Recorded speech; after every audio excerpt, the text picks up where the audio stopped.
Anyways, welcome Thank to you. the Absolute Podcast. Yeah, thanks for having me. Yeah, we're rolling, so Okay. we're all set. I just have a couple notes here, and again, if there's anything you don't want in the podcast, you can just say, hey, like, cut that out. Or I'm pretty open book, but we'll see where it goes. Okay, perfect. Yeah, I'm just going to start off. I might be pretty mellow. I'm so sore from snowboarding yesterday. So we were at my friend's house, and we were just on, like, the four-wheeler. Yeah. We just towed each other, nice. like, just in circles, and we just had jumps and rails and stuff. That's so awesome. My back is, like, all twisted up and all that. Seems like the backyard sessions have been a thing lately for everybody. You have to now. And, well, especially with our weather, right? Like, we're just getting dumped, with rain. It's going to change. You think? Yeah. It's like, now it's, like, mid-January is, like, the start of like the transition to winter now. It definitely used to be halfway through November, but now it's just like a month late. Yeah. Hopefully it's like January or February it starts, and then like it ends in June. Yeah, that'd be all right. And then just the seasons are switching over. Yeah. I mean, I love summer, but it would be nice to have a little longer winter too. Right. Yeah. Let's get into it. Who's John McNair? What is he about? John McNair.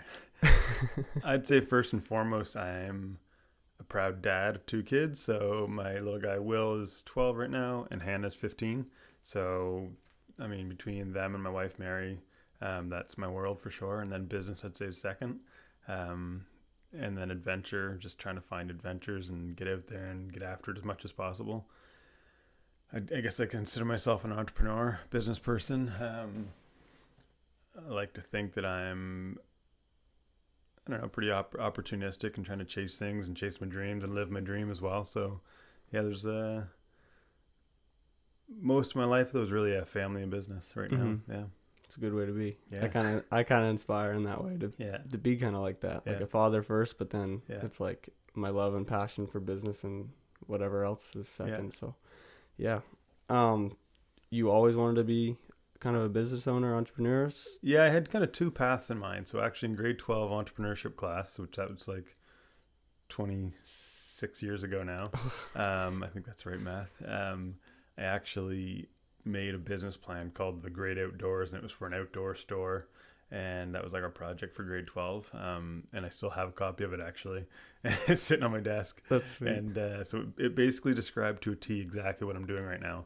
But I really had no thoughts when I made that business plan for a grade 12 project that I was going to end up doing it. I went off, so that's the second path. That was sort of one path. Second path was I really just wanted to go to university for sciences and end up going to med school was kind of my thought. For some reason I had in my mind I wanted to be a doctor or surgeon or something like that. So I had a few ideas and passions and things I wanted to do. So I started out at university at UMB in Fredericton and did that for two and a half years, and kind of just got bored of it. I wasn't really feeling it. So I took off and moved to Halifax for a bit, where Mary and I were living together there, and ended up working at a ski shop and a bike shop there, and kind of heard through the grapevine there was a course called Ski Resort Operations and Management out in BC. So I thought, I still got to go to school somewhere. Yeah. And I ended up going and doing that for 2 years in BC. So that kind of led me into this industry. So that's cool. Yeah. Yeah. That's amazing. Yeah. Yeah, it was a funny path. So John McNair is the owner of a company called Outdoor Elements. Do you have multiple locations now? Yeah, so in 2018 we opened a seasonal store down in Alma, which is 40 minutes from our main store in Sussex.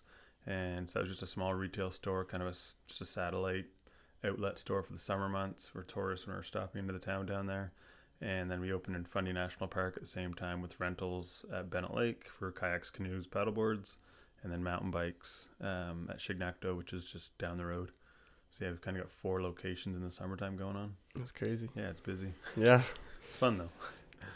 Is there a lot of management on your side for all those? Like all 4? Like do you have to watch over, or do you have somebody else kind of? Yeah, so I'm kind of owner operator. I've tried, and I'm still kind of on the, I'll say, trying right now to roll more toward overseeing than being operating in the business, but I'm still there every day. In the summertime when all locations are firing, we've got sometimes close to 20 staff going. So at that time, I'm basically just doing my rounds. I'll check in on everybody, text and messaging, making sure everyone's doing all right. helping with a little bit of training, hiring, all that kind of stuff. So I'm definitely hands-on, but I've been lucky ever since day one. I've had a good team in place, and they make the magic happen. So I'm like I said, I would consider myself super fortunate to have the people working with me that I do, because it doesn't happen without them. Right. So, you just need people better than you at that point. Where exactly. It's just like, it's like, I may be overseeing all this, but you're in the they're position of, happen. Right. Yeah. And it's important to let them know that they're making it happen, because then they feel valued, and I don't know, exactly. make them feel important. Yeah. There's a book that I read. Actually, you can see it. It says Good Company. Oh yeah. And it's about the guy that owns, or he built Home Depot. Oh yeah, that's what I've been looking for, actually. You've been looking for that? Yeah. Well, you can borrow it. I might. I'll trade you for one. Sure. I'll send you a snap of what I've got in my collection. Sure. If you want one. It's a really good book. I'll give it to you right after the podcast. Yeah, that's sweet. But anyways, he just talked about how like he ran Home Depot, and basically no matter what position you were, whether you were considered, I don't know, like a top-notch management position or the janitor just keeping maintenance on the floor, like it didn't matter. You had to work on the floor for 2 weeks straight, no matter what position you were. And it really gave people perspective on, all right, now I understand what the people down there are going through, so now I can better judgment and manage and coordinate what's going on. And I thought it was a good idea, and I think I don't know if they still hold that together, because as you grow, right, it's hard to have that small mind of I'm reading a similar style book, I think, to that one. That one was referenced in another book I read. That's why I put it on my list. But I'm reading the story about how Starbucks started and grew to where it is right now. Actually, it's very similar. It talks about the principles they started out with and how everyone grows through the company. Yeah, it's pretty awesome. I'm reading Yvonne. Oh, that's my favorite. Let my people go surfing. Top three. Yeah, I'm like 3/4 of the way done. Just gonna probably finish it tomorrow or the next day. It's a good story. And really good story. But he explained how hard it is to keep those core values and those core. I don't know what all the morals to the business, values, principles. It's just like that hometown idea, and then when you just expand, it's like, how do you keep implementing that to like big manufacturers and corporations? And it's like, you got 100,000s of people working on the same idea. It's like, how do you keep that in mind? But keep reminding people of those principles. And it's nuts. But what I think you should do is come up with a book, like what he did. Exactly. And then every employee can read the book, and then you're set. I've got lots of notes. I could probably write a book at this point. Yes, seriously. So with your company, you're working with a lot of big companies, big brands. How do you get in contact with these brands? Do you have to be like a legal business to be able to? So we become, we incorporated in 2005. So we're a legit business, obviously. And with any of our suppliers, we have to set up an account with them, go through references with other accounts that we might deal with, and send a reference to them. We do the credit checks and all that stuff. And then basically just starts with, they set your payment terms. They say, we'll let you have this much to buy. You have to either pay up front, or we set you 30, 60, 90-day terms to start paying for it. And then they just start shipping you stuff. Now, it's funny is talk about Patagonia. We don't carry Patagonia currently. I would love to at some point. I have the most respect for that company and the way they do business with retailers. So they respect all their current retailers so much that they go through this vetting process. Like the sales rep came in to visit my store, had a great chat with her, really good meeting. She interviewed me and our business and took a look at the store, took pictures of the shop. And it was like a big process. Like it would have been like at minimum 2 years to even get their product in the store if they approved us. But they look at all the retailers around us that carry Patagonia, and they say, well, we have to let them know that we're considering you. And we have to respect their plans and their future growth before we open other dealers. Whereas other brands, they just come in and open up everybody. It's like, we'll open. And then they saturate the market with a brand, and then the brand loses its value. As an example, I'll use Arc'teryx as an example because they're very comparable to Patagonia. We've been an Arc'teryx dealer for probably 15 years, I think, and love the brand. Awesome product. It's right up there, top notch. It's also pricey, but awesome gear. In my opinion, they opened up too many dealers in the region, and then they basically caught themselves. So now they're cutting dealers. And we actually I think we were the first Arc'teryx dealer in southern New Brunswick. and we were the first to get cut from their list. So wow. we're no longer going to be carrying Arc'teryx, which sucks because we love it. And it's everything I wear basically for my gear. But they just grew so much and just opened up retailers all over the place. And then they had to start cutting because they had too much. Would it just be like the smaller number of places? They're just like, well, it's not worth it basically. Kind of thing? I think their goal is to build their direct-to-consumer business, so online. So they have to fill their warehouse and sell direct-to-consumer because it's most profitable for them. So they have to say, okay, how do we can't manufacture enough to keep everybody happy, so we've got to start cutting somewhere. So anyway, it's just an interesting way it fell apart. So how many years ago did Patagonia reach out? We were talking to them like 3 or 4 years ago. Okay. So it's still on the radar, but again, I have so much respect for the fact that, because if I was a Patagonia dealer and someone else 45 minutes away wanted to become one, I would hope that they wouldn't open that retailer. So I'd be happy that Patagonia is like, nah, sorry, we can't, because Outdoor Elements is selling it. So that is nice. It was like a respectful way of saying, a bond, sorry, right now. Yeah. It's the type of bond that you'll have with the company, and that's what I think that's what they look for, right? Oh yeah, and they didn't say no; they just said not right now. It's not right. So anyway. Yeah. So cool. No, it'd be amazing. I think it'd be very beneficial in the town. Yeah. So if agreed. Yvonne, whatever his name is. He's listening. Yeah, exactly. Get him in. Exactly. Get him in Sussex. We need him. Yeah. We sent an invite to him on a trip 2 years ago, actually. Yeah. He never got back to us, but we're going to keep trying. Yeah. We were looking for like a keynote speaker guy to join us on our Epic Summit ski and snowboard trip. That'd be crazy. And so every year we kind of do a bit of a roundtable chat and get to know each other. And we always hope that someone's going to come and do a little talk to us. So we send him an invite and we'll see if he ever gets it. Yeah. So. I actually just sent him an invite today. Oh, nice. And it's like you can go on like American Speakers and like, can you book anybody? So I just put in a price, and then hopefully somehow I can get in contact with them. Cool. And we'll see how it works. I've done it with a few, but it's just like I don't know, it's iffy because it's like if they're not making money, then they don't really want to do it. But so you've been around for how long with this company? We officially incorporated in 2005. So what's that, 18 years now almost? About, yeah. 17 and a half. Will be 18 in November. Wow. Yeah. That is a long time. And I remember just being a little kid rolling in across Sully's, looking at all the BMXs because I was so excited to ride. Yeah. Speaking of Sully's, you went through a big hiccup in a business. Yeah. And it fell to the ground. It did. Through physical fire. I figured this question was going to come up, and I was going to try to skirt around it. Okay, sorry. but no, it's totally good. So the fire is it was a big, what do you call it? Moment in our story, I guess you could say. So in 2012, September 4th, 2012, store burnt to the ground. I was honestly devastated. Like, it was one of the craziest things I've ever had to experience, and hopefully never have to do something like that again.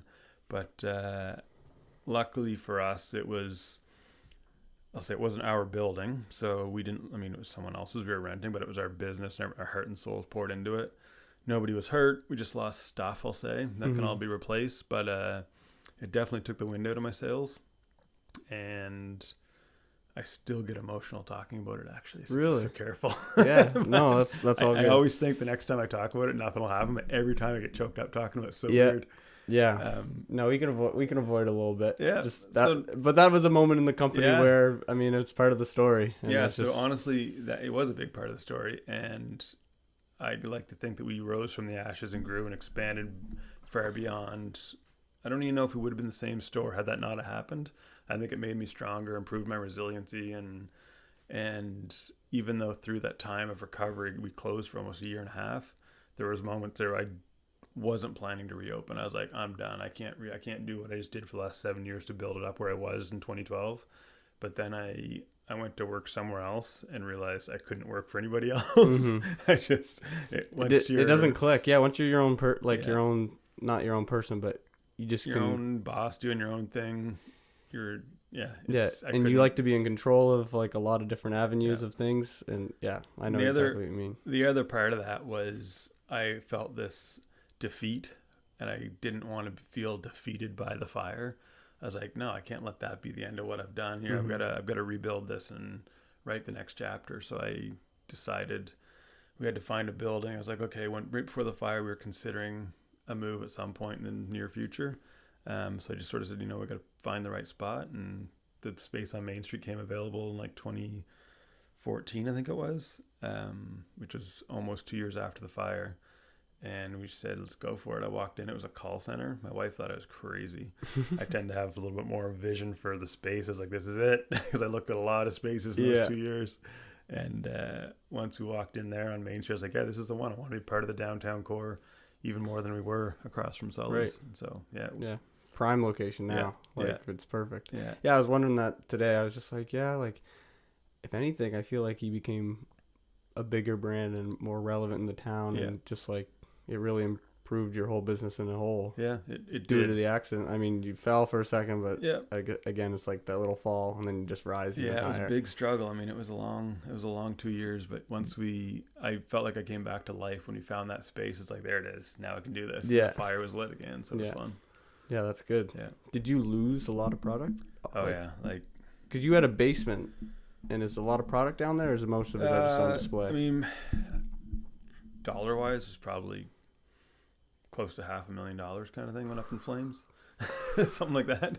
So wow. It was I literally have there's a picture that there's a photographer that works with the fire department, and she was standing over at Sully's. My brother and I were sitting on the bench at Sully's as the firefighters were putting the fire out, and I was just sitting there like, okay, I got to get out of here and go home. But there's a picture of her. She took a picture from behind us, just my brother and I sitting on the bench and the fire in the background. And it's one of those photos like, holy shit, like what was going through my mind right then? Seriously. Like, yeah. It was crazy. There's nothing you can do. You're looking at something just getting torn apart in front of your eyes. Like we had, not long before that, we just put up the nice new awnings, the black awnings with the big colorful logo on them. Yeah. And I can vividly remember them melting. And the other crazy moment of that night was, there's a lot of crazy moments, but we had just received a shipment of little camp fuel canisters that morning. And the firefighters came over and asked me, like, what the hell is going on in there? Something's blowing up like fireworks. I was like, it's probably fuel canisters blowing up in the back. And that's what it was. So are you still allowed those in stores? Oh, yeah. Okay. Just to make sure. Yeah. Yeah, what a wild story. Yeah, it was crazy. And nobody ever could relate until they're in that position. No. To know that, like, and again, people that don't have a business, that's your baby. That is your third child right there. You know what I mean? Like, yeah. Besides Will and I don't know Hannah, like that's your other baby, and to see that thing just get stripped. Yeah, the crazy part that night was I was literally I again remember it so vividly. You know Mark Tabor, probably. Yes. So he was working with me at the time, and I was sitting on my living room floor writing Hannah's name on her stuff for kindergarten. She started kindergarten the next morning, September 5th. So the fire was September 4th, and I got a text from Mark saying, flames coming out of the back of the store, you might want to go for a drive or something like that, like you might want to get down there. And I'm like, what the hell? So I called my dad thinking the store was on fire, and he met me down there, I think. And but anyway, I just remember sitting there writing Hannah's name on her kindergarten stuff, and then after the fire the next morning taking her to kindergarten for the first day, walking through the elementary school, probably just smelling like smoke and like just gross, but just pretending like nothing happened. This is her day. I'm just pretending this is it. Nothing happened last night. She's scared to death, like leaving you. Exactly. And you're just like, got all these things going through your mind. Yeah, it was a crazy, crazy time. Yeah. But yeah. That probably helped you being a father too. That was good perspective. Yeah, it's like, sure. This is her moment. Like, who cares exactly. about dad right Shift now? Gears. Yeah, literally. Yeah, that's good. Yeah, it was wild. Yeah. So yeah, it's a big part of the story, but huge part. But try to keep it back there. You know, exactly. Leave it in the memory box, but don't go in there. So you're a big fan of a lot of sports. Yeah. Do you have any particular sports that are kind of outweigh the other sports? I would say mountain biking's probably the passion of all of them. So one of my dirty secrets is I don't like cold. Really? So, as much as I love skiing in winter, I hate cold. I love snow and snow sports, but I don't like being cold. So I love summer and the heat, and mountain biking is definitely up there. I'm similar in that boat as well, because my circulation in my fingers and toes, no matter, like, they're cold right now. Yeah, same. Like, I don't know why that happens, but again, my favorite sport in the world is snowboarding. Yeah. But I guess I wasn't blessed with nice circulation. So yeah, I'm a little screwed there, but I don't know. Mountain biking definitely takes it, but I love skiing, especially when you get those epic days in the mountains, or now that I'm ski touring a bit more, like actually true adventures like climbing the mountain and skiing down. And now that my kids are old enough to go on trips and ski bigger mountains too, it's pretty awesome that way. So to get to share that with them is pretty incredible. So yeah, whether it's skiing or biking or whatever, it's fun to share those experiences. So yeah, I'm actually looking at the Da Vinci. It's a gravel bike you have there. The hatchets, the red one, I think. Yeah. Probably gonna get that in the spring, but it's so nice. Yeah, those bikes are so, like, that gravel category is so awesome right now because it opens up. You can just go anywhere on those bikes and do anything. Because I like, as much as I love mountain biking and it's really fun, it's just something about going distance and just not worrying about a 2-3 hour ride and just can go. Yeah, it's just like, I don't know, it just appeals to me. It outweighs the factor of just like ripping down a hill through trails. But I signed up for a big distance race next summer, a 200K gravel ride in Iceland. Seriously? Yeah. Wow. A buddy of mine went this summer and did. He's like, you got to go. I was like, all right. And I just found the registration. I think it opened like in July. So I just put it on my calendar, signed up and said, we're going. Yeah. So like, is it a lot of elevation type riding and stuff? Yeah, ton of climbing. Because you're like whipping the bike up on like rocks and stuff. Yeah. I don't know. I mean, this would be just a long distance gravel ride, but there's definitely some serious ups and downs. I think my buddy Kevin did it in 11 hours straight. So, and there's like a bunch of like river crossings and you're like going around volcanoes and stuff. Like, that's pretty sick. I mean, Iceland's going to be beautiful. Yeah. I've never been, and I'm just like, it's a pretty amazing country. Yeah. So is it during the summer? Yeah. End of July. Are you sponsoring the event? What's that? Are you sponsoring the event? No. I'm sponsoring myself, I guess. Yeah, technically. Yeah. Oh man, that'd be wild. Yeah, it's going to be a cool trip. So are you training for it? Or like that's summer? The plan. I won't do a lot through the winter, a little bit of just kind of basic working out through the winter. Then once spring comes, like April, I'll go April, May, June. I'll hit it hard on the road. I don't have the brain to sit on a trainer at home inside. So I'll just do basic. And I mean, even ski touring gives me a little bit of exercise. So I'm planning that once I hit April, we can get on the roads. I'll just start going hard. Yeah. So 3 months solid and then kind of taper to end of July. Exactly. Yeah. You do enough rigorous sports, you'll just stay in condition no matter what. Exactly. So that's no problem. Yeah. Hopefully. You went to a skiing trip recently in Quebec. Yeah, it was fun. I mean, we chatted for like 2 seconds about it, but just what kind of skiing was it? What kind of... Yeah, so that's a pretty special place close to us. I mean, 5 hours away, 6 hours away. I don't think most people know about the Chic-Chocs in Quebec in the Gaspé region. So it's the closest thing to the mountains, like Rocky Mountains, that you'll get east of the Rockies, in my opinion. So you drive up Campbellton, cross the river or the bridge, cross the bridge, anyway, and drive a couple hours near into the mountains. And it's so we went into what's called the Mine de Madeleine, which is this little old mining camp where we stayed. So it's a 12-kilometer hike into it. Luckily we only had to go 6 this time, but you're carrying all your gear. So we had day packs, ski touring into this house, and then you're just surrounded by mountains. Like, it's just incredible. Usually you're buried in snow. There wasn't a lot of snow when we were there, but it was still an amazing adventure. But yeah, we've been up there a couple times in different areas, and it's crazy. And it's nice for winters like this when there's not a lot of snow here. You can go a couple hours and find something pretty awesome. Yeah. I heard that like ski touring and like kind of like cross country skiing in that sense is like one of the most conditioning sports. Yeah. Like, I don't know, I've never even tried it, so I don't even know what it's like. But just like that movement. Yeah. Is it like a lot of struggle, or is it more glide than you? You're gliding quite a bit, but it's definitely a workout. Like, you're sweating when you get to the top of a mountain. I mean, we were climbing, I'll call them relatively small mountains. We were going up to like 1,000 meters, I think it was. So you're getting up there. I mean, even climbing Poli, honestly, it's a workout. So we're seeing more and more people get into it because they don't want to stand in line for the chairlift. So you can go get a little bit of exercise and ski down. You can climb Poli in like 20 minutes. Yeah. Versus standing in line for 20 minutes. So. Yeah.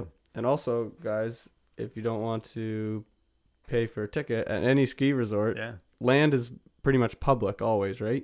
So you're only paying for the lift. Yeah.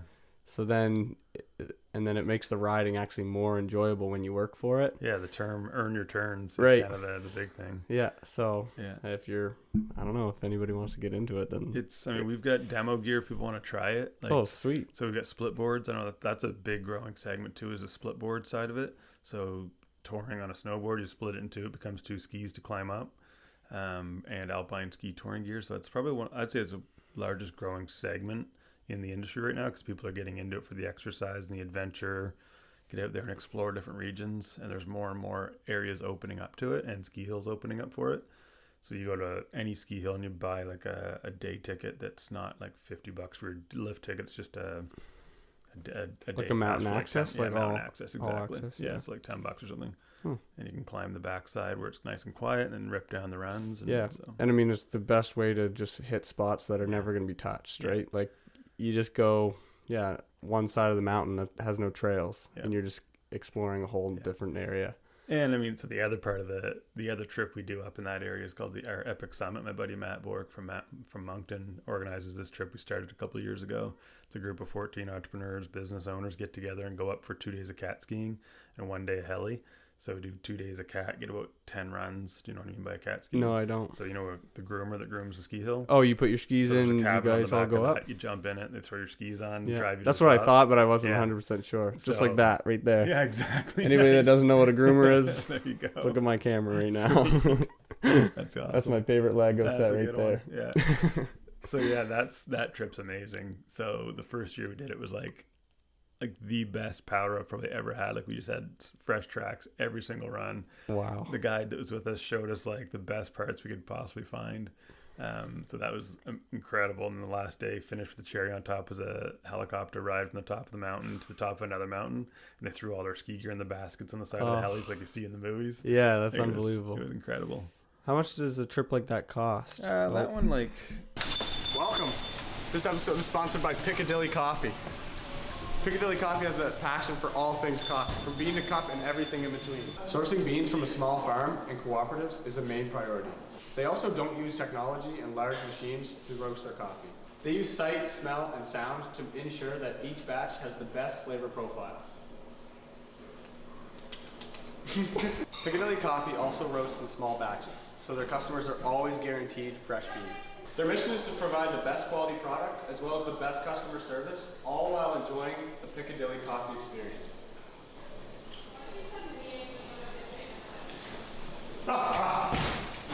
Guys, I'm pretty sure coffee is one of the most purchased items in the world.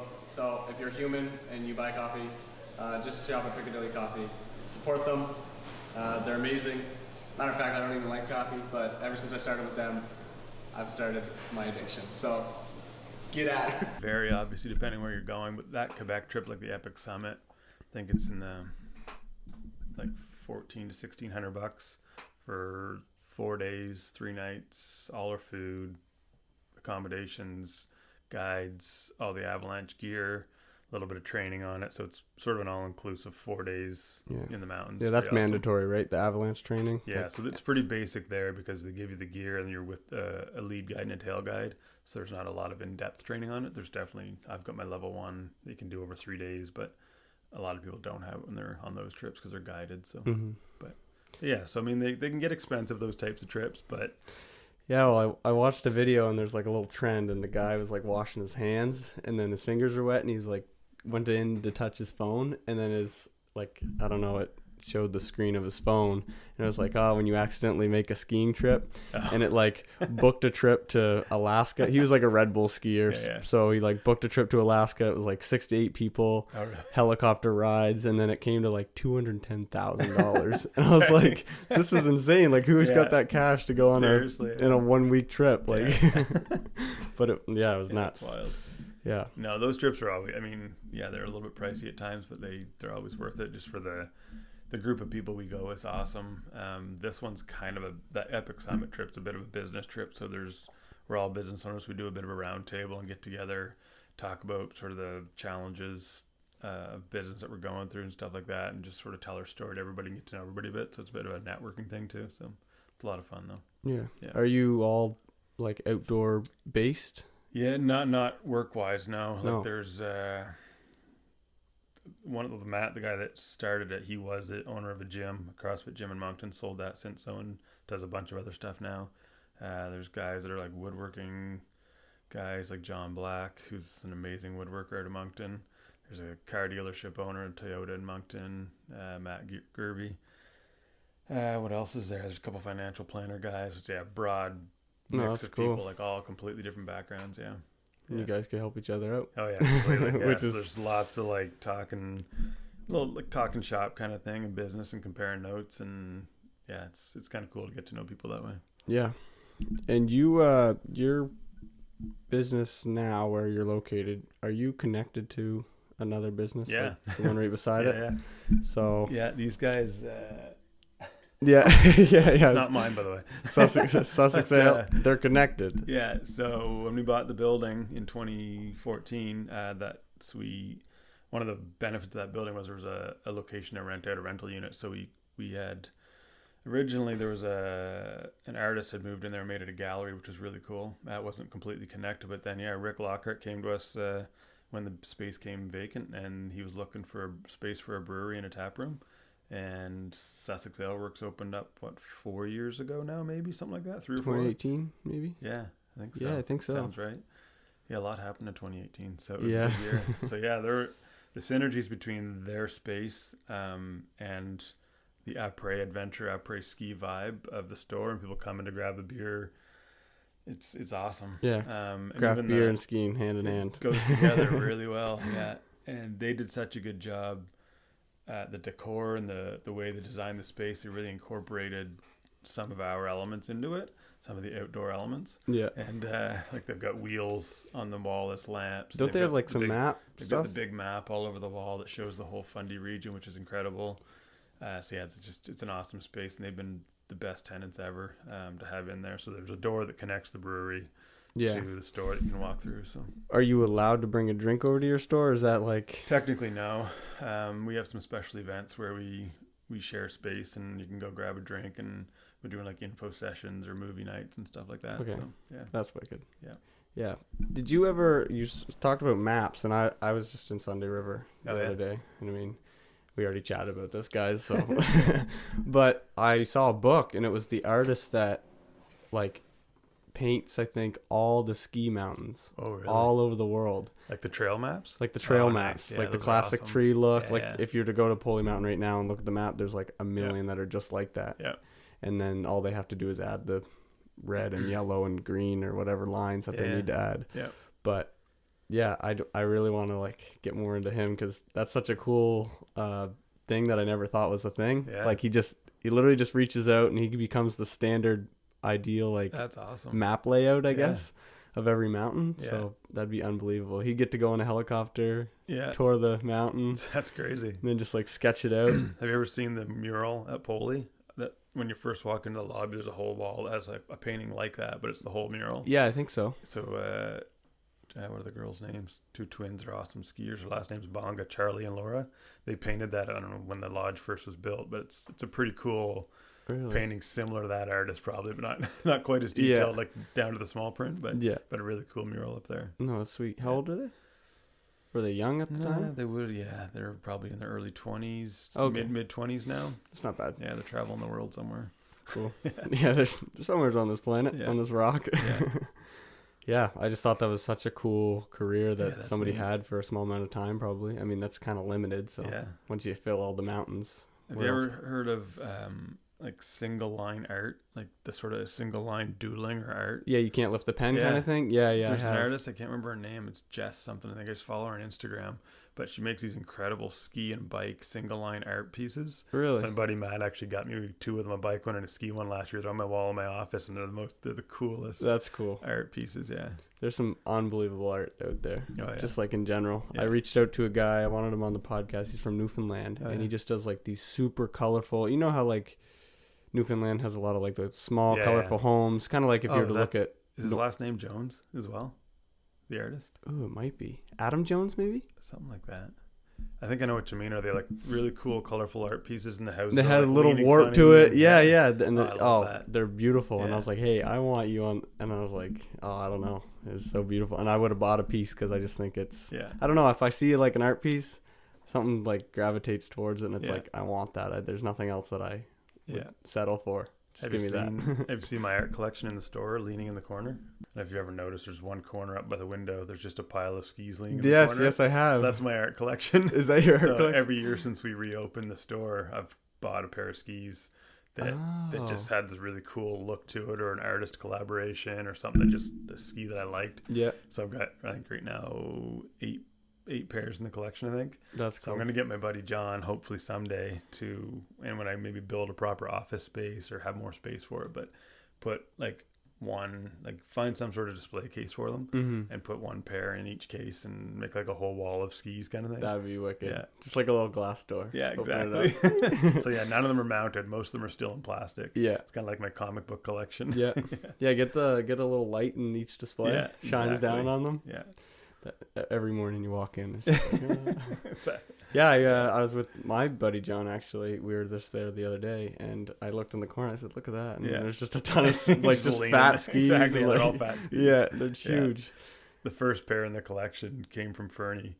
I was there, 2013 or something like that. I think it was. That's one place I really want to check out. Fernie looks beautiful. We were there for like 4 days, and it rained 3 of the 4 days, but.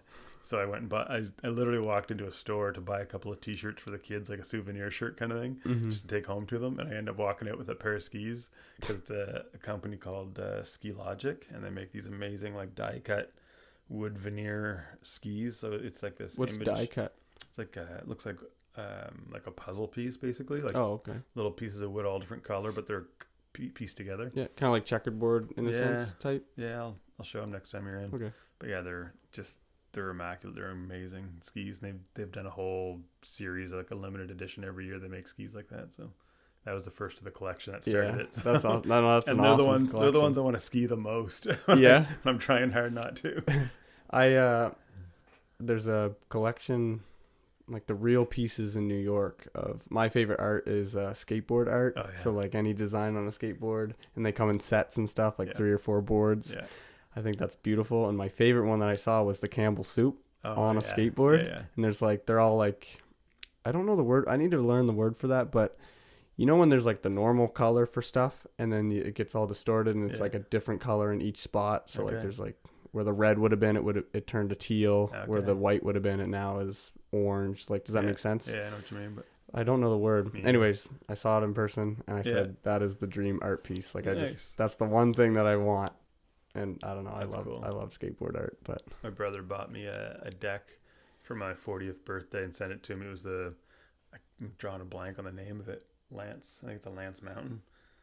Is an old pro deck from like when I would have been 15, 16 in skateboarding. So it was one of my first. Fat one. Oh yeah. And it was my first deck that I bought from Pro Skates in Halifax, and they had a mail order catalog. So I picked it out of a paper catalog and got it shipped from Halifax, like before online shopping was a thing. That's awesome. And so yeah, he got it for me for my birthday. It's still in the wrapper too, though. That's sweet. Yeah, it's almost like you just don't want to touch it ever. Yeah. So if you love skateboard art, you really should meet my buddy John Black in Moncton. He does skateboard inspired art, and he uses all the layers. He'd be a great guy to chat to too, actually. John Black. Yeah, Jon. He a lot of his art he incorporates, like he does a lot of like charcuterie boards and stuff, just as like his piece that he sells at markets. Yep. But he always has the colorful layers of the decks, like strips and the side pieces of it. Yeah, looks so nice. He does a bunch of stuff with that, but he also does some really big collages of old skate decks that are broken, so he gets people to donate old broken skate decks, chops them up into little pieces, and makes these wicked cool collages out of them. Like, that's awesome. They're really neat. Yeah, I'll have to look. He's on Instagram. Yeah. That's that board right there. You can see it. Oh yeah, nice. The Piccadilly. Yeah. They gave me that, and I was like, man, I'm so excited to ride this. And then like I set it up upstairs on like a couch, and I just like looked at it, and I was like, no, this is a perfect art piece. Like I just want to keep it for like that. Exactly. Yeah, but it looks beautiful, like the wood grain, just like the old, like it just looks like a handcrafted board. Yeah, I like that one. Yeah, it's beautiful. Cool. Yeah, you should get some outdoor art pieces with the. I thought you were gonna say you should start carrying skateboards. I feel like people have mentioned that to you before. Yeah. Tons of times. I mean, we're stoked this year to bring snowboards back, but I don't think we'll ever do skate. Did you try to do scooters? That was like a small fad for a few years when I was young. Yeah, exactly. It was just like no scooter parts at outdoor. It was like, are you same age as Dan? Yeah, a year younger, okay. 2 years younger. Yeah, so it's kind of like when you guys were in high school.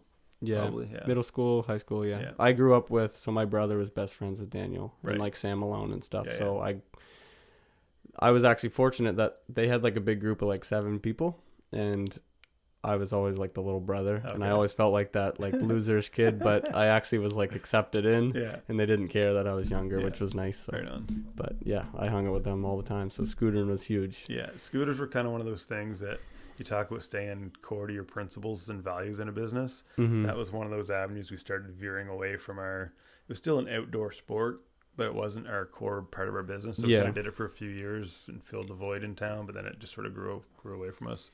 Do you have like the three I can only think of right now, and you can correct me, is like hiking, like climbing type stuff, and then skiing, and mountain biking or like road biking. Yeah, so basically cycle, ski, and outdoor, I'll call it, or backpacking, hiking are kind of our three core activities. Mm-hmm.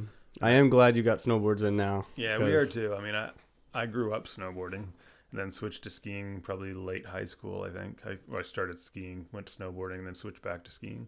So it's always been one of those things that I wanted to bring back. We just got away from it for a few years as snowboarding kind of dwindled as an industry. Mm-hmm. But then all of a sudden we were every day people asking for snowboards. And no one was selling them at a retail. It was all like online. So literally in New Brunswick, I think there's like one place to buy snowboards a couple of years ago. That and Sport Check, but you're getting. I don't use that as an example. No, they're not worth it. I tell anybody like, if they're gonna get something, like go online, because at the time that's all it was. Yeah, but exactly. I'm happy because I'd rather support you than I would support like. I don't know, the main brand or whatever it is. So it was awesome. It was good timing too. Sam Malone working with us last year, being the core friggin' snowboarder he is. I mean, he's a wealth of knowledge. He did all the research and helped us do the buy. So we made sure we were bringing in all the top brands, best brands, trendy brands. So, we've got a pretty awesome selection right now. I mean, he picked in my two favorite brands, Jones and Solomon. Yeah, those are like the two brands that I want to ride for the rest of my life. Yeah. Like Burton's nice, but they're just like, I think they're just a core company for snowboards. Yeah. I don't know what would that be like to skiing? Cause like, I don't know. What would Burton be in comparison? Yeah. Like skiing? Burton is basically known for, I would say something like maybe Head Skis. I was going to say it's kind of one of those big brands that's established in the industry and it'll never go away. It's kind of like a Honda in the whole motorsports. I feel like just for sure, it's always there. Yeah, I mean Burton's awesome, great company, amazing story as well. But there's a lot of cool little other brands too. I mean Solomon's making some wicked stuff. Jones is such a cool company. Yeah, and then we're doing K2 and a little bit of Head snowboards too. Yeah, but I feel like K2 and Head are like you're getting into snowboard and that's a good starting board. Definitely. And then like when you educate yourself enough to like learn, it's like, all right, I can jump into, I mean, you can take any board you want, but I just feel like if you want to start off simple, go with Head or K2. They're good entry points for sure. Yeah, that's a dream of mine, is to get Jeremy Jones on a podcast there someday. You go. Like, oh man, it would be unbelievable. Have him sign a Jones board. Yeah, that'd be great. The Jones tweaker that you have, the black one, cool. I was looking at the Solomon board and the Jones. Oh, really? I was just like in big debate. I actually got the Solomon one. Yeah. Get the Huck knife. Yeah, the Huck knife. I just wanted something playful, fun. Have you tried a Jones board before? No. You should come try with the Mountain Twin as a demo. Oh, you have one? Oh. It's a 158. It might be a bit big, no, that's but fine. You still rip it. I rip 154, but that's just going to be a bigger board. We've got a, I forget if it's a Mountain Twin or no, it's a Frontier split board too as a demo if you ever want to try that. Okay. Yeah. Maybe I'll just stop by when I'm going to the mountain. Some touring bindings on it and go for a climb. Sure. Yeah. Why not? Yeah. It'd be fun. Maybe near the end of the season where there's a little more snow. Hill shuts down and it's just nobody's riding it. Yeah, it's always fun. Yeah. I think they have a limited contract at that mountain where they can't be open any longer. Like I think it's like they have a season period. Poli? Yeah. No, it's typically just weather and traffic dependent. Oh, okay. Yeah, they could stay open as long as they wanted to if money wasn't a thing. Oh, yeah. I thought it was like electricity, energy type. There's a couple of things like the way, I don't want to get too deep into that, but I believe one of the things is when they read the meter. So as an example, snowmaking takes a ton of power. Mm-hmm. So snowmaking, as an example, they usually shut off right before they read before MB Power comes to read the meter in February. And I might get chastised for saying that, but I think that's one of the things. Okay. But so that way the power doesn't spike for the next month. So I think it's rated on demand or something like that. Mm-hmm. So anyway, I think the end of the season it might be something to do with running the lifts and the power and that kind of stuff. But usually it's just a decision that it's time to close. Oh, okay. Yeah.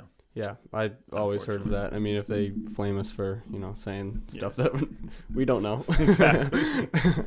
But, I remember last year, a couple years, like it's just so much snow still. It was just like 2-3 weeks of still snow without even a snowfall. Yeah. It's just staying there. Yeah. It's like we could have got so much more riding.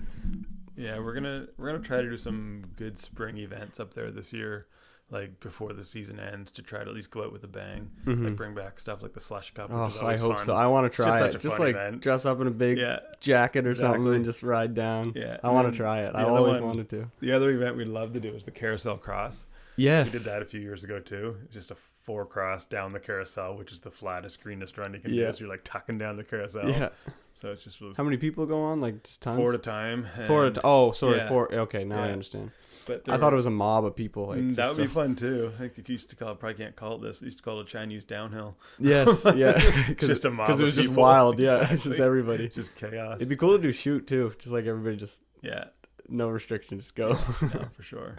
Yeah, it'd be fun. It's fun to end the season spring skiing with just sort of some fun events and that kind of stuff. I feel like if you posted that online too, like that brings some attraction, just like definitely. March break sales or whatever you want to do, and it's always a good time. No, one thing I don't like about the new lodge that we have is they don't have the chairs outside anymore. Oh, remember like the old like the old chairlift chairs? Old chairlift, yeah, that was so nice. I loved it. Because it was like a warm day. I'm sure they have more though. We should bring those back. Yeah. Oh, they have tons of just I think rode they're off all chairs back behind the shed or something. So.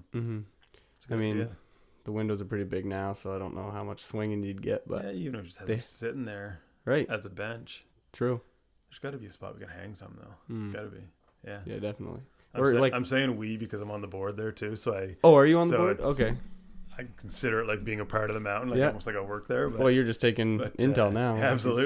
It's just like, hey, I was talking to this guy. Yeah. So I'm pretty passionate about Poli in general. No, I am too. Yeah. So it's, I mean, we're lucky to have a ski hill 10 minutes from where we live. It's pretty awesome. So yeah. I remember just being like I do want to get out of Sussex, but there's so many attractions here where you're limited to any other town you go to that you can think of. So I've got so many friends from out of Sussex that come here and I'm like, man, I want to move here. It's so freaking awesome. There's so much to do. The restaurants are all so good. Yeah, you've got a brewery next door to your shop. Like they're always like touching on like Piccadilly Coffee and going to Taste and See or the new falafel spot, or like they're always just like amazed that this little town has such a cool vibe going on. Yeah. So, and I think sometimes we take it for granted that we live in a pretty cool little town. I think so too. I was actually talking to my girlfriend and I was like I'm so attracted to ski villages and ski towns and stuff. And she's like, well, like we basically live in one. Exactly. She's like, I know not everybody does the sport, but but she was like, that's what it is. Like, you're here. I think it's even more that way now that Poli opened in the summertime too, because you see that vibe coming.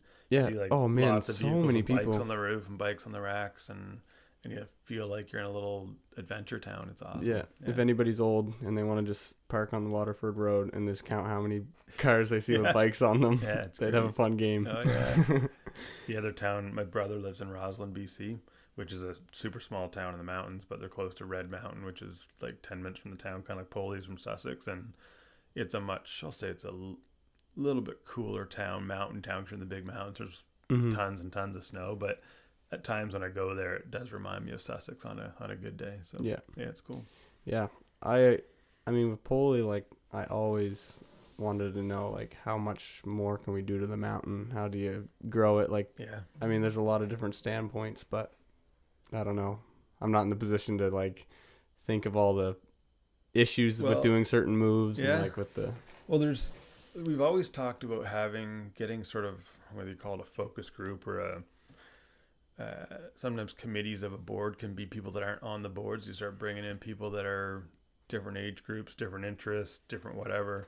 So, I mean, getting people like you or anybody like the Maritime Ski Bum crew. I don't know them, but they've been hot on the messages to Poli. We need this, we need this, we need this. Like, so you get that input and then you kind of filter it down to the priorities. And if it aligns with the priorities of Poli, all of a sudden you've got all this awesome information coming from core, passionate, enthusiastic riders that are there all the time and love the place. Yeah.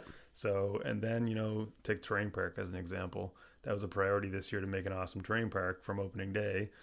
Conditions haven't really permitted it very well, but we've got some big plans. And there's a point, I think, that we need to bring in people like you and the Maritime Ski Bum crew and and other passionate riders from the region and get them involved, like get shovels in their hands and let them help build it and make them fall in love with the place and let them be a part of it. Because if you give them a trail to work with and you give them some accessibility,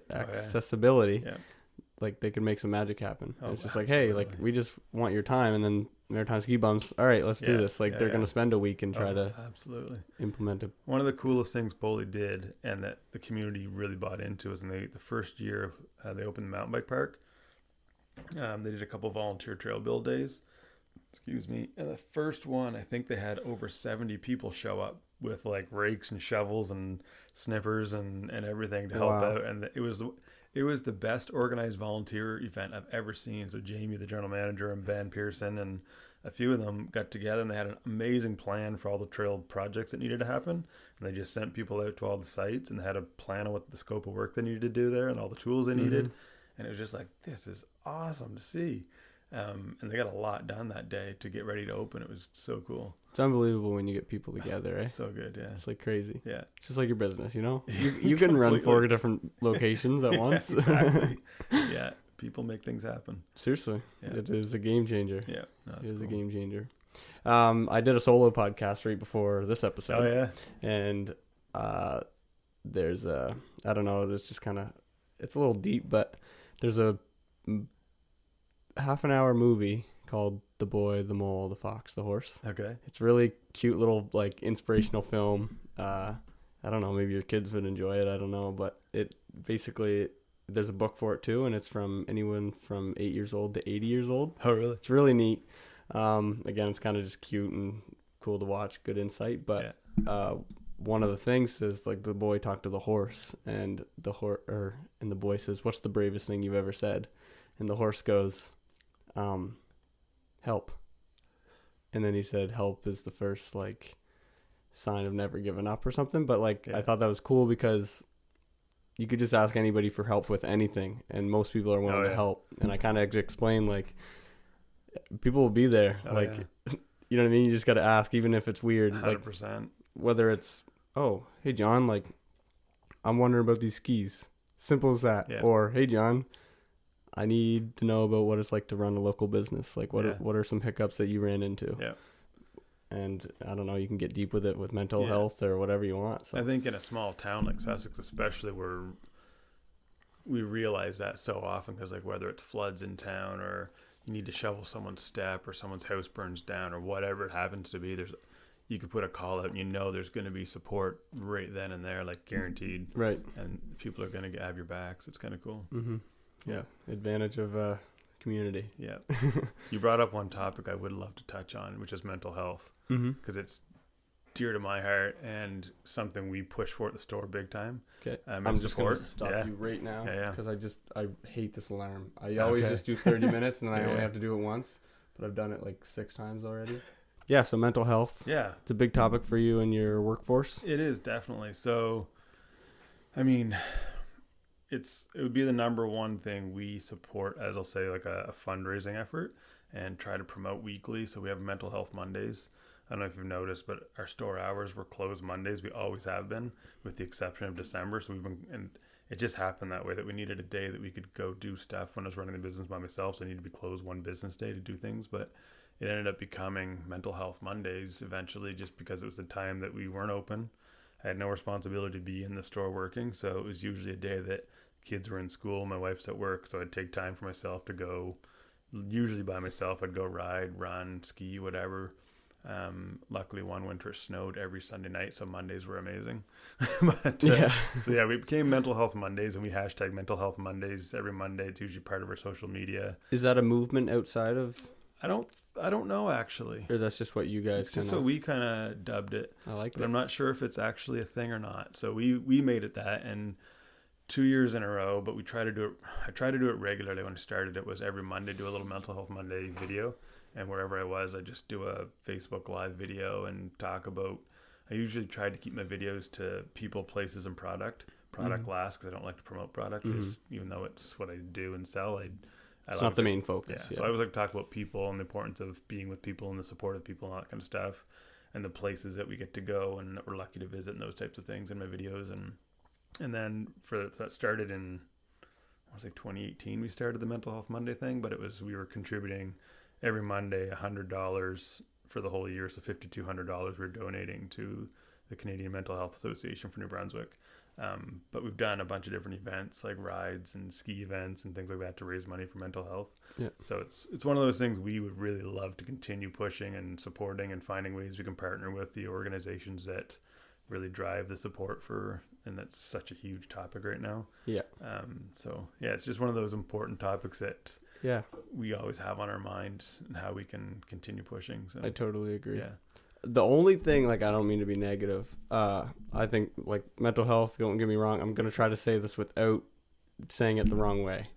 I think, like, we talk about it so much, and it's such a big topic that I think some people kind of almost assume that they have mental health due to certain issues. And I think you know where I'm coming from. I totally know what you mean. Where it's not that it's over talked about, it's just over analyzed maybe for some people. Just be like, all right. I think we're at a point maybe in society that we didn't know what we didn't know before, and now we're starting to just open it up so wide that there's so much to learn and understand, and that people probably didn't even realize they were struggling. Right. It was just life. Yeah. But now they can, I don't know, again, we're walking on thin ice the way we talk about it. I know. But it's good to talk about it too, though.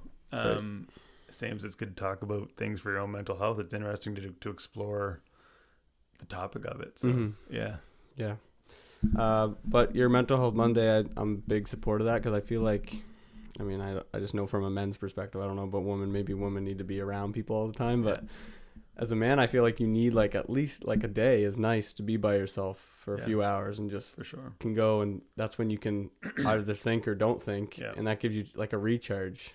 And I think it's super important, especially for you, because you're managing all these things, right? It's just a brain break, and then it's just like next week, and then brain break next week. Trying to turn the brain off is hard for sure, and I find outside is riding my bike's my best turn it off time. It takes about half an hour to an hour for me to ride until my brain finally stops thinking and doing math and doing things, and then I'm just like I'm the same way with zone. I sleep. My sleep's the same way. I'm like sitting there, I'm just like thinking of these ideas, and I'm like, should I write that down? No.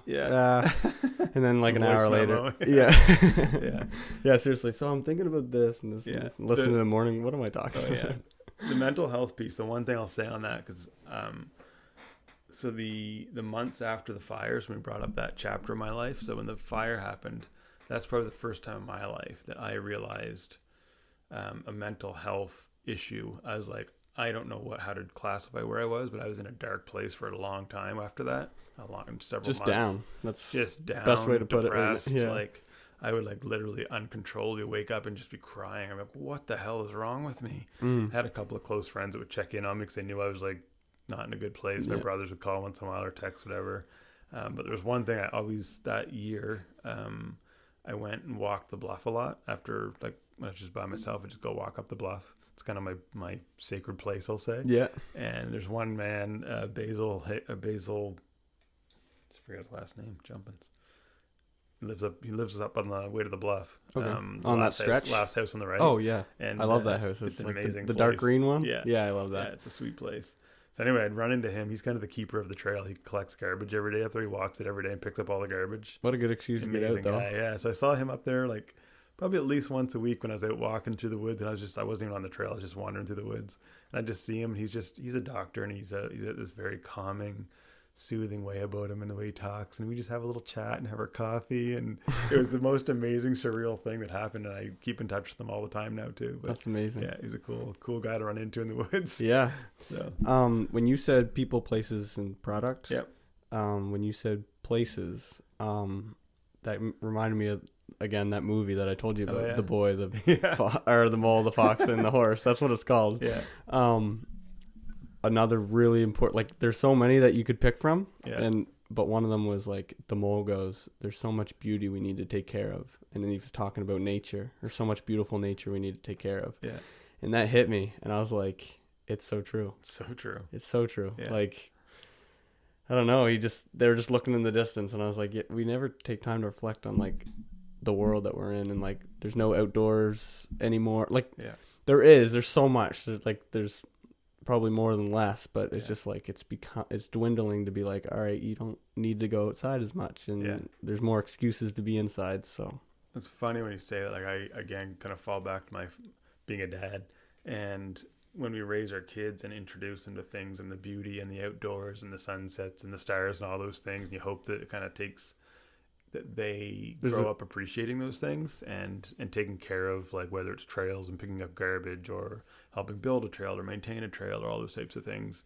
So as my kids get older, I take note when they mention things like that. If I see them pick something up or want to go build a trail or notice a sunset or take a picture of something like a sunset or the full moon or something. Mm-hmm. So it's kind of cool to hear you say that's in that little video. Yeah, no, it literally hits like everything. You'll like, so cool. You'll get little snippets and it's just like, huh. The like fox, some are a little, the horse. The boy, the mole. No, sorry.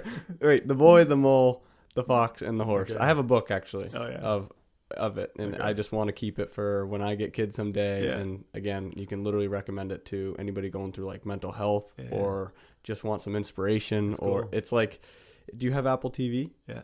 So just type that in. Okay. It's 32 minutes long. It's 34 in total, but probably 32 minutes.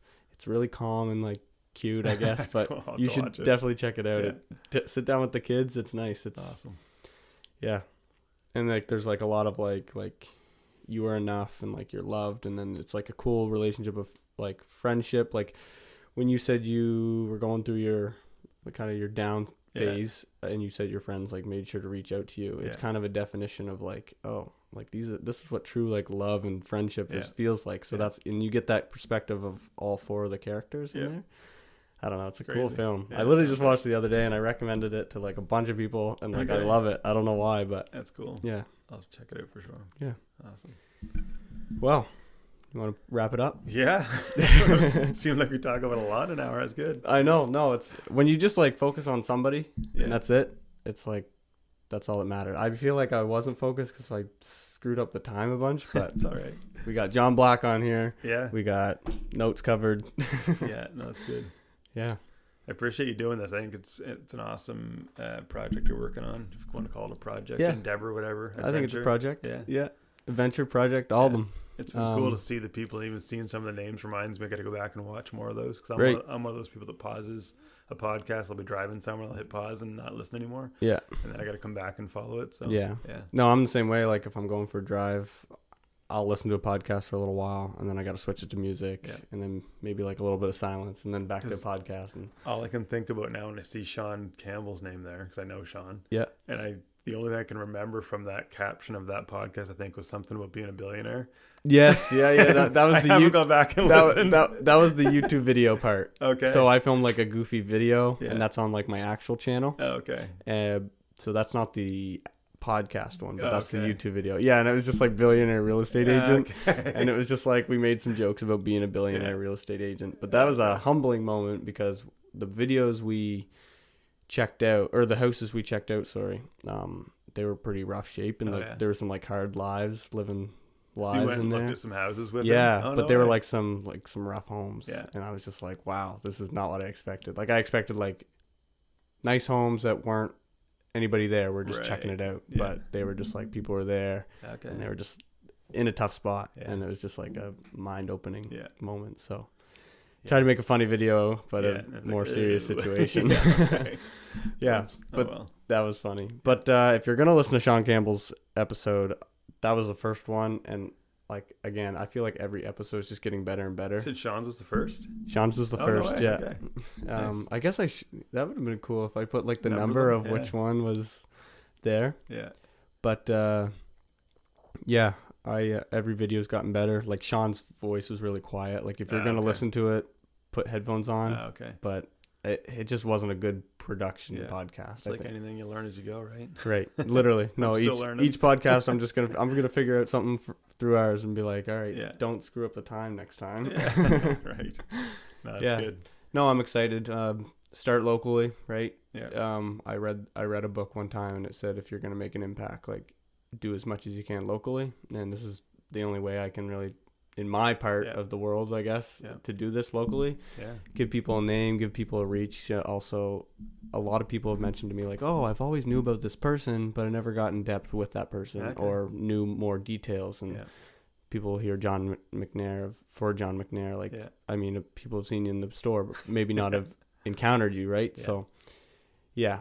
Anyways, cool. Do as much as I can locally, but hopefully one day there's a little Jeremy Jones here. That'd be awesome. But do you have an ongoing list that you kind of, or you just kind of? Yeah, I got some like big dream vision type people, I guess, but the right list, not really. Like next, I'm like tomorrow, I'm literally gonna go to Ormac and see if he's interested in talking to Oren. Sorry? To Oren? Is that his name? Yeah, I want to talk to, like, anytime I go into a business, like Timber Parts, for an example. Mark Poirier. Is that his name? Yeah. You know everybody. Like, I just went in and I said, hey, like, I already went into Timber Parts, but I just, hey, I want to talk to the owner. They go get the owner. The owner comes. I said, hey, I got a podcast. I got this amount of viewings. I'd like to have you on. Yeah. It'd help me as well. And I don't know, it'd just be good to teach people and educate people on some certain topics. And that's a business, Timber Parts. I bet a lot of people in Sussex have no idea. No, I don't think so. Like, and it's a big business I'm pretty sure, like worldwide. Well, they must support Irving somehow. Yeah, probably that. Yeah, I think it goes from local right across the world. Cause I was in there one day for something and chatting with Mark about what they do, and the scope of their business is pretty cool. Yeah, I'd love to have him on. He wrote down in his notepad, but he never got back to me, so. I mean, I'm not worried about it. He's a busy man, right? Yeah. They're all busy. Yeah. But yeah, and eventually I do want to, I mean, it'd be a cool way to grow Sussex. Like, I never really thought of that as more just kind of like escape Sussex. But if people know, like, oh, Mitchell Jones, that podcast, like, he comes from this small town, like, maybe that brings attraction. Who knows? That's kind of like me and my business, honestly. Yeah. Like, that's one of my proudest moments is that we draw, like, we have a lot of people from out of town, like probably 80% of our business is out of town. So they're coming to Sussex to the store. That's not their only, but like hopefully they're coming for other reasons, but they're coming to polling, they're coming to the store. But it's pretty cool when you can build something that draws people or brings attention to your town. Yeah. Whether it's an event or a business or a podcast or whatever, it's cool to help. And you guys do so much for the community that it's just like, it's just known, right? That side of it's fun. That's the best part. That's the best part. Yeah. I'm just excited. I kind of just sit in awe every time I come in here, getting ready for another podcast. It's just like this thing could become huge someday. But the goal would be to get like some not famous people, but like well-known people and like really interesting people. But through that, to build a bigger thing, I want to like also help people that are not as considered big in the world and like give them more relevancy. Does that make sense? Yeah, sure does. So like, maybe one day I have.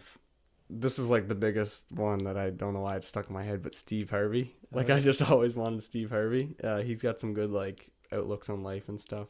I don't know if you ever looked into it, but so I don't know who Steve Harvey is. Who's Steve Harvey? Family Feud.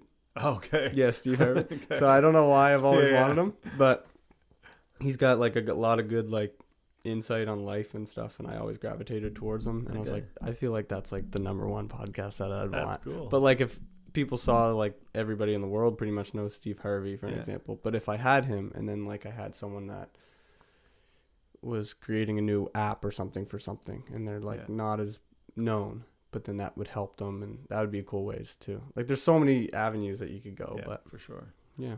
I was part of a group called the Wallace McCain Institute, which is through UMB. It's an entrepreneurial business leaders program, and through that we got to interview various like business icons, I'll say, from the Maritimes typically, and one of them that I got to interview and sit with for a bit was Derek Oland of Moosehead, so the chairman of Moosehead. That's wild. Which is pretty amazing big business. And one of the questions I asked him, and the answer two things made me laugh about him, because he was just this, I'll say, kind of old, frail looking dude, like, but super smart, very successful businessman and father as well. So it's cool talking to him. But I asked him, how do you know in your business there's so many, you're being pulled in so many directions, and what to do and what not to do, like scooters as an example. That was a small example, but I asked him, like, how do you know which ones to filter out and prioritize? He's like, I don't envy you guys at all that are like in these small businesses right now, because you're being pulled in all these directions. He's like, I'm in a big business. It was built from the ground up. all I got to do now is just not fuck it up, he said. Yeah. Yeah. This old dude's talking, and that's what he said to me. It was hilarious.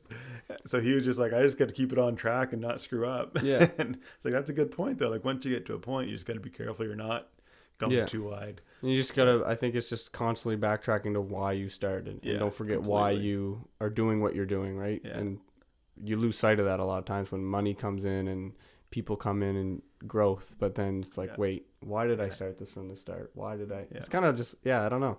Yeah. The other funny thing he did, just to finish that real quick, was, again, he's this pretty old dude, awesome man. And we're standing, he's giving me a tour of the brewery, where all the big bottling conveyor belts are going flying, but there's thousands of bottles flying by on this conveyor belt as we're standing there. It's super loud. And he's chatting to me with a labeling machine, and he just goes, and all of a sudden there's a beer in his hand. I'm like, whoa, how'd you do that? That's crazy. I was like, that was nuts. Like, they're flying by like crazy. And he's like, see that label just went on that machine. That's like, crazy. That was awesome. Yeah. So part of the reason I mentioned that is it's kind of cool to connect with. You say you know so many people. So what you said to me a minute ago.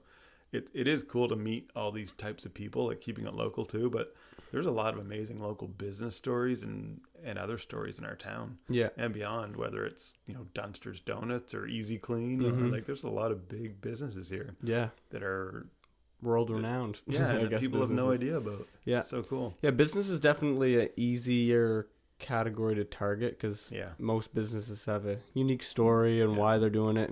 And it really sparks, it's what they're interested in just through basically a supply and demand form, I guess. Yeah, for sure. But I would love to have like Red Bull athletes on and like different stories and scientists and like different researchers and all that stuff. But business here in Sussex definitely is a big one and it brings in a lot of attraction. And like I could have Country Butcher on explain the whole meat product, like everything. And again, it educates you, right? Like, but I don't want to just talk about like you and me, for an example. Like we talked a little bit about skiing, a little bit about art, and it's like that's maybe not our avenue of studies, but I don't know. It's interesting to see. I'm probably the last person that will usually talk about the products I sell. Like if we're out mountain biking, I don't like to say I don't like talking about those things, but they're usually the last things I'll bring up because it's what I do. You don't want that to be your personality, right? Yeah, and that's what people identify me as. I'm like, wait a minute, like you got to think of me as something other than this guy that sells stuff, because that's not me 100%. I'm just gonna think of you as an art collector now. Yeah, exactly. Just got my corner of art.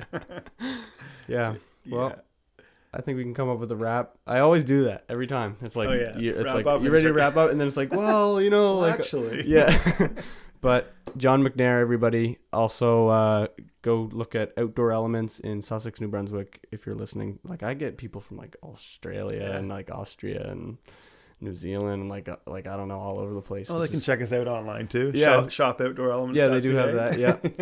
Don't buy the Da Vinci Red gravel bike. Hatchet bike. I need that for the spring. So buy anything else. Seriously, go check out the store. Thank you, John. I really appreciate it. Thanks, man. This is great. Yeah, it's been fun chatting. We'll end it here. And that hat's for you, by the way. This is for me. Look, guys, part of your collector's edition. I got a gift. I can sign it if you want. Yes, I have a white pen. I won't ruin it with that. No, I want you to sign it. I literally have a white. It's like a paint marker. This is sweet. Tell you what, come in to get. I'm gonna tell a little lie right now, or break my lie. I'm gonna bring you a brand new one. This is the one I had in the car to give you, but I'll bring you a new one and I'll sign it. You sure? Yeah. Okay. Well, when are you working this week? I'm there every day. This week. Yeah, just pop by. Hopefully, Pulley's open Friday. Yeah. Hopefully. So I think I might try to go Friday. Yeah. So maybe I'll stop by before. For sure. I'll get you a hat. Well, can I see that? I'm gonna throw it on the podcast. So this is the hat I got. Thank you very much. That's amazing. I mean, I don't care about the condition, isn't it? What's Patagonia's rule? Like, you got to wear something to ruin it or whatever. Exactly. So. No, I really appreciate it. I love the hat, too. That was good. It's a nice brim. Anyways, John McNair, everybody. Go check out outdoorelements.ca.com. Yeah, .ca. And if you're in town, stop by. Stop by. We always say, come for the gear, stay for a beer.